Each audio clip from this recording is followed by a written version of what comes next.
Umaligid ng isang Chinese fighter jet habang nagpapatrolya ang Philippine Coast Guard sa himpapawid malapit sa Bajo de Masinloc sa West Philippine Sea. Nagsasagawa raw ng Maritime Domain Awareness Flight ang PCG nang dumating ang Chinese J-15 fighter jet. Pinalibutan pa nito ang aircraft ng PCG. Bukod dito, ilang beses ding ni-radio challenge ng mga barko ng China ang patrol aircraft ng PCG. Ni-radio challenge din ng Chinese vessels ang dalawang barko ng Amerika na namataan sa lugar.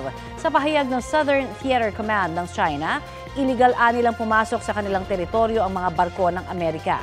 Pinabulaanan naman ito ng United States sa 7th Fleet. Anila, nagsagawa sila ng Freedom of Navigation Operation alinsunod sa international law. Araw-araw daw nila itong ginagawa at may koordinasyon sa mga kaalyado nilang naninindigan din para sa isang bukas at malayang Indo-Pacific region.